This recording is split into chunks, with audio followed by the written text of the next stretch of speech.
So glad you're with us from a very cold New York harbor.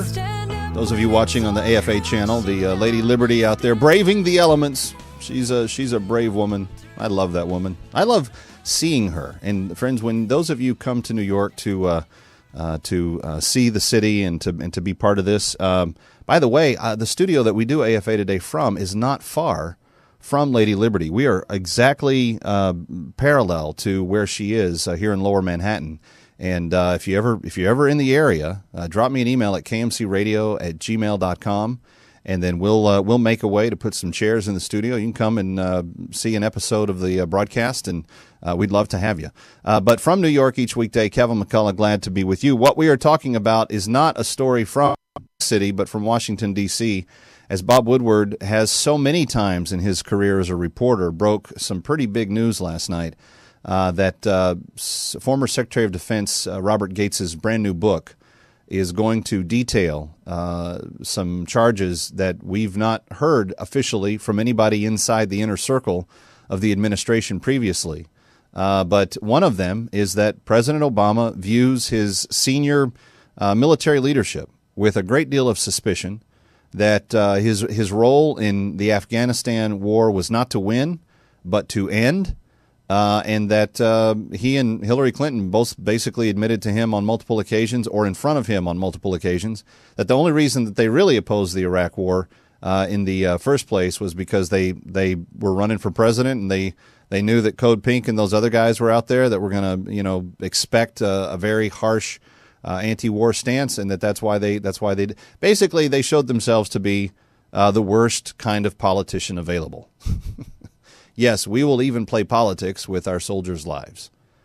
But what has kind of fascinated me is this idea that he views his military leadership with suspicion. Why is that the case? Why do you believe it's something that was even allowed to come out? I mean, he obviously had to say something or demonstrate on more than one occasion that he viewed that enough that Secretary of Defense Gates was able to actually quantify that as his particular feeling, and probably was in many meetings in which some of those sentiments were expressed.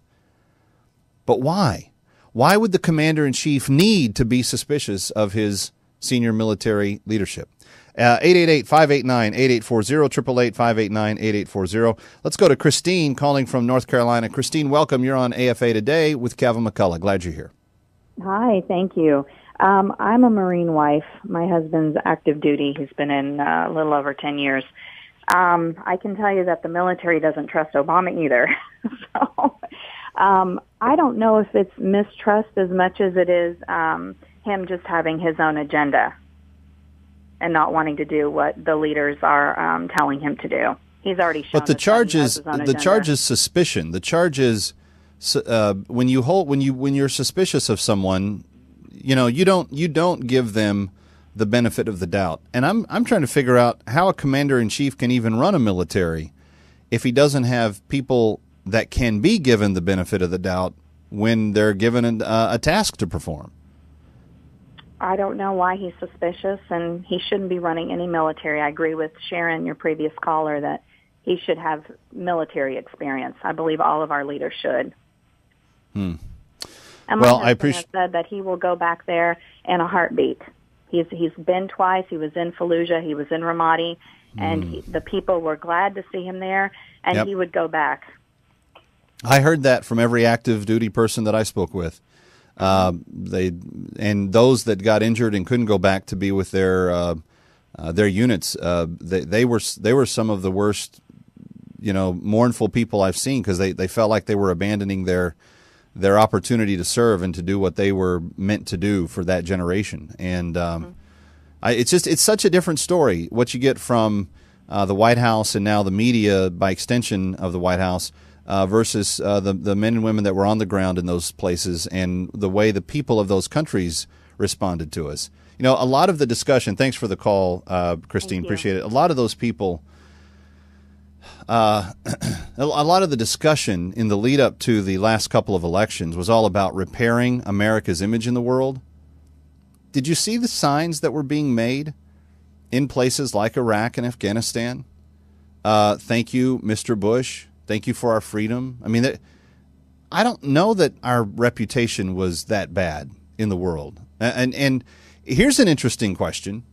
Is it more important for America to be liked or for us to be feared? Which will earn greater respect, for people to like us or for them to fear us? And I don't mean fear from the standpoint that, we're standing over them ready to swat them down like a fly.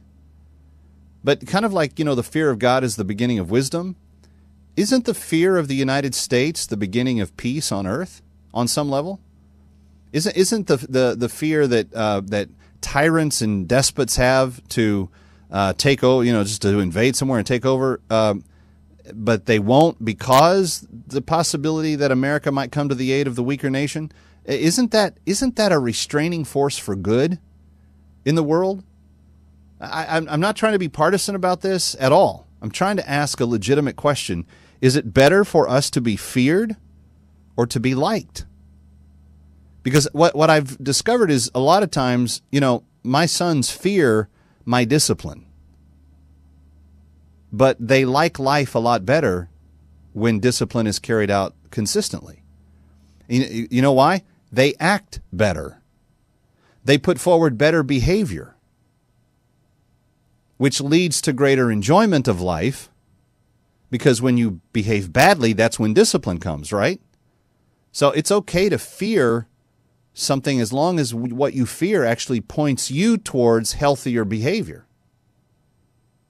A great reason for someone that may be attracted to someone of the same gender is the fear of AIDS.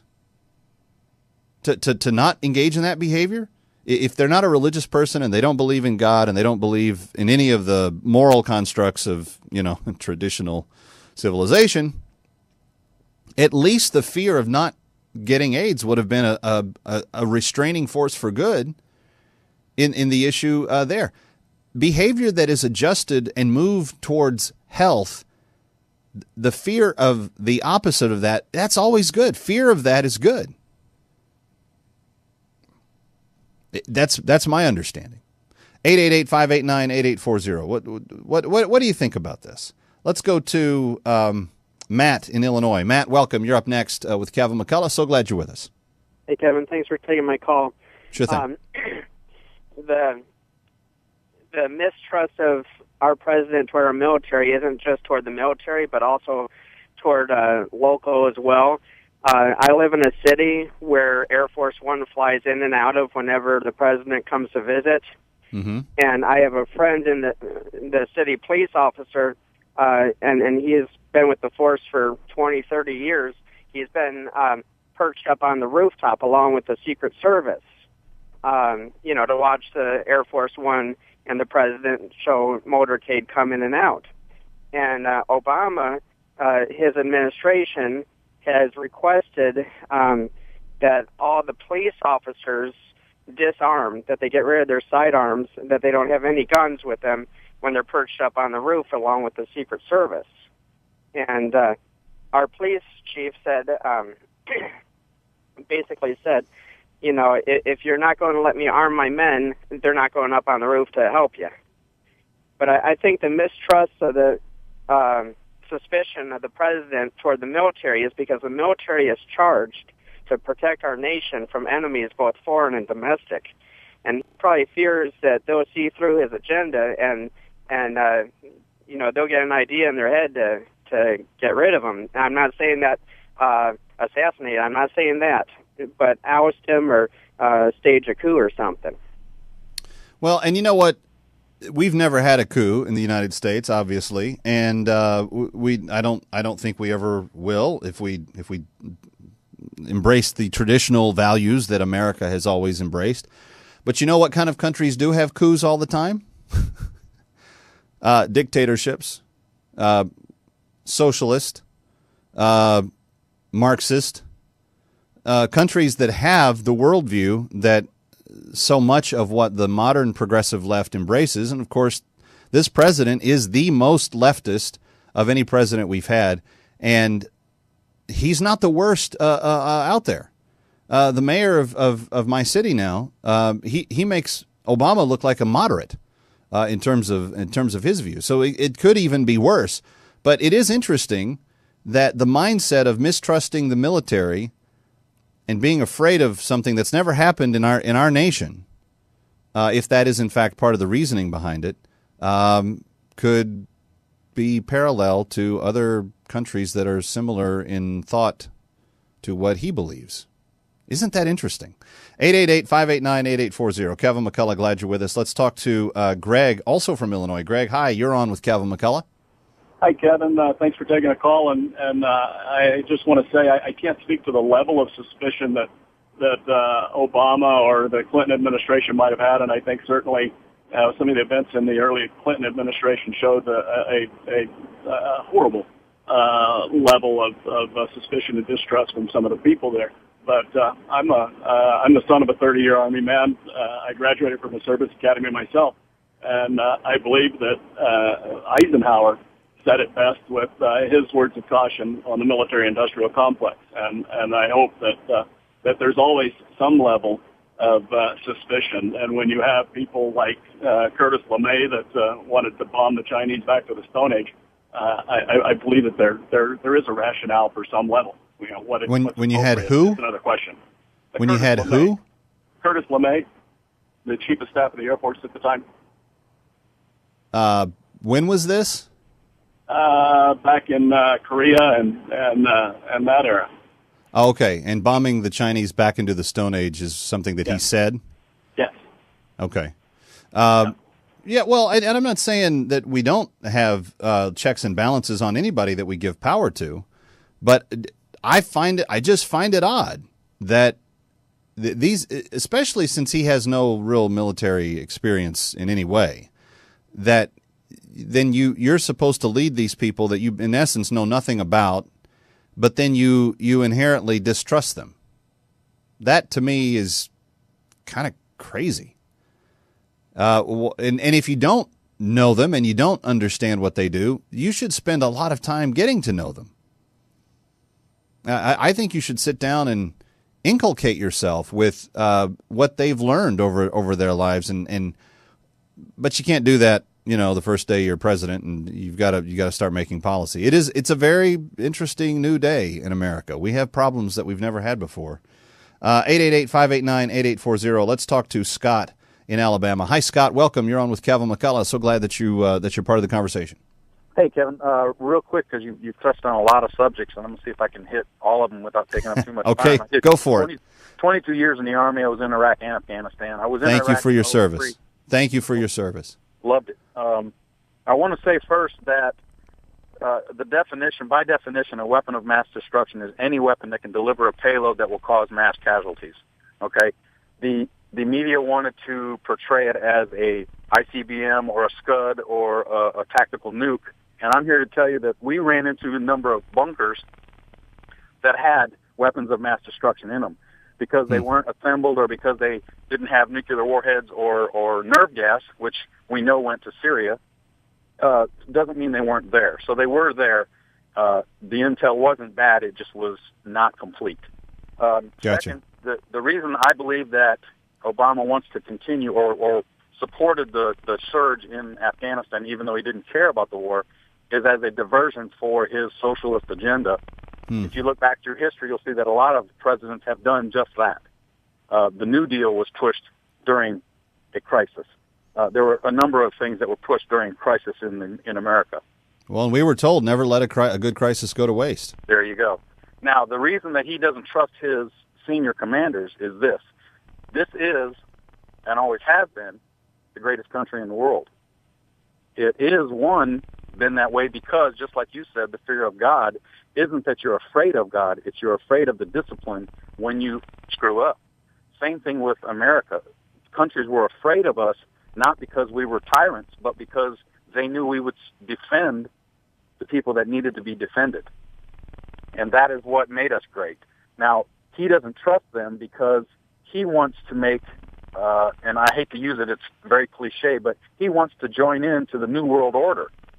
And that not necessarily is Illuminati junk like that, but He wants to be a part of the UN and make this a world as opposed to a single country. And that's what he's afraid. He knows that a lot of these senior commanders will not support that. We will well, not and give another way of saying that last part that I've heard a couple of people say is that he's fine with the atrophy of the United States. It's okay if we become just like every other country that's out there instead of being the leader of the free world. And you know, if you saw his film Obama, what was it, 2016? The interesting thing about that movie is that it really spoke to kind of a lifelong educational process that he's gone through that has always viewed strong powers with great suspicion, whether it be Western Europe, whether it be the United States, etc. Hey, Scott, you did a good job. You got as many of those in as you could, and was grateful that you called and were part of the show.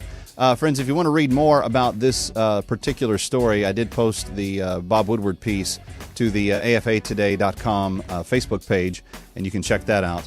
And again, if you would like to be part of the Prayer 2014 Prayer Focus, go to Pray2014, pray2014.com, and then join us every Monday as we launch a new prayer focus. And this week, we're praying through, in the ways and times in which we have the ability to, asking God to help us trust Him more completely for His absolute provision in the lives that we lead and the lives that we live.